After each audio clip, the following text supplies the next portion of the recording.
I am dead ass serious. If you want to have fun, do not take this video super seriously.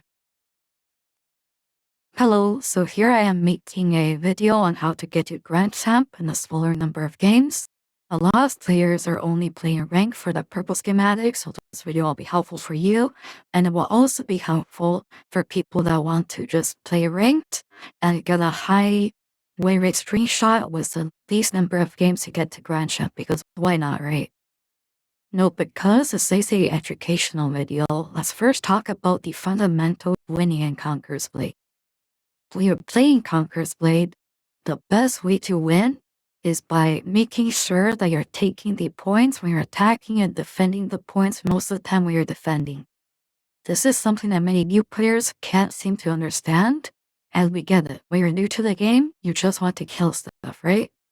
So you need to understand that playing together with your team and defending and attacking the points is very important. Whether you have cav, infantry, or range, you want to play around your team. When you got ranged, you're telling enemy range to take the pressure off your front line. If you're playing cav, you want to hit them in the back where your team goes in from the front to also apply pressure from the back, and maybe you'll get a really good wipe. If you're playing infantry, you don't want to go in by yourself. You want to always wait until you have some reinforcement with you until you go engage on the enemy front line together. Well, unless it's super free, and then you can just go for it, right? So first I'm going to be talking about a very important factor to consider, which is the matchmaking rating, or in this game it's called the hidden value that no one knows, but the fact is it does exist. So no matter if you have a very large number of games or a small number of games, they always want to maintain your win rate around 50% or so. And this is mainly done through the balancing of teams. So what does this even mean? It means a very simple mechanic. Most people are going to be different from each other in terms of the types of matches they'll get. Some people simply just have really high NMR, and you will never be able to get in the same team as certain other players. So for example, if you were to try and play with your friend and say both you and your friend is very skilled, and you get into a lobby of not very good players, if you're not in the same group, you're going to be against each other almost every single game. This is also the origin of dodging in Conqueror's Blade. You can always open your friend list to check if your friends or people that you know are very good is in game or not. And if they are in game, you would be free to queue, but if they're not, you would wait for them to queue. This is to ensure that you don't go against good players when you can realistically solo carry the lobbies by yourself. This is the first step in how to achieve your aspirations of a higher win rate, while also being super cringe, because this is one of the easiest ways to do it. Now, the second thing we'll talk about is the impact of artillery in Conqueror's Blade. So artillery is something that a lot of people would have, not people have a lot of, but artillery is a fundamental truth that a lot of experienced CB players will have to comprehend at a certain point in time, which is that certain pieces of RD will guarantee you wins on pushes. So such as if you place a very well-positioned war rocket, you can completely decimate the enemy hold. If you place a well-placed crow, you can basically win a push by yourself. If you drop a catapult, maybe you can kill the tower to delay the game by another 5 minutes. So these are all examples of RD, but for today, let's talk about crows. The most consistent way to get crows is with the daily random artillery pack, where when you open it, you have a chance to get a crow, and you're guaranteed a crow every other day. And this, if you're not unaware of the Satire system, that's equivalent to $5 in USA. That means every crow is worth around $10 USD in real life, which is a crazy number to think about, because this is a pay-to-win system that is unironically way too expensive. If you want to win a game, you drop a crow, your chance of winning that game increases by 20%. I don't know if this is the real stat, but I wouldn't be surprised if it is. Personally, I will never stoop so low as to drop crows because I am skill gapped and I can't win my rank games. You hear that?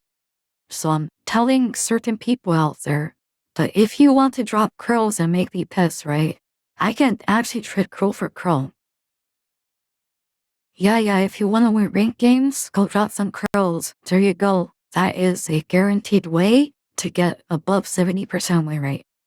Now let's loop back around and talk about how can you guarantee yourself easier match. So earlier we talked about dodging good players, right?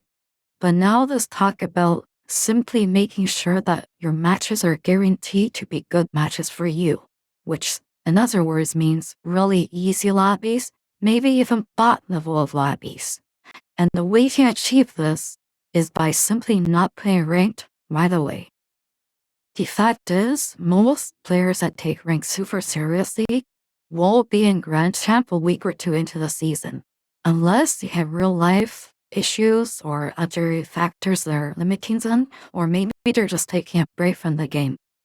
Everyone else that you would see in the lowest of elos is either completely new players, players that are simply really bad and they can't get out, or players that are just not playing the game a lot. And if you put those combinations together, that leads to you having comparatively really easy lobbies that you can probably carry just by yourself.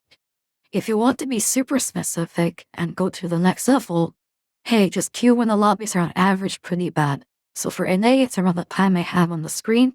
It's a estimation, not a exact number. Keep that in mind. And then if you combine that with rank boost cards, which give you an extra star on Windy and not the rank protection cards, which is only useful if you lose, you can get really good stats. So for me, I got Grand Champ under 20 games. Crazy insane. The rank boost card gave me the extra 2 stars needed. Very nice. Oh my god, I'm now the best player of all time, right? I have insane stats getting to Grand Champ. But no, this is not something I can sustain, and you can't use that to judge whether or not I am as good as it would seem. If your C players with only 30 games of rank and they have crazy stats, you cannot use that to judge if you're as good as it looks.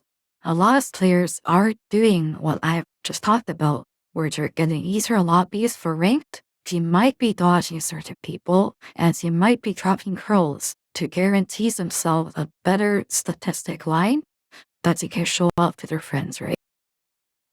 The only real way that you can actually judge somebody is if they have actually played hundreds of games until their stats are actually averaged out and is going to be more consistent. So what is my aim with this video? Is to deliver a message. Not every single player is as good as their stats tell you. Just keep that in mind, yeah? Go have fun playing CB. Personally, I've been running some pretty ridiculous unit comps and I've been having a lot of fun. You should enjoy the game.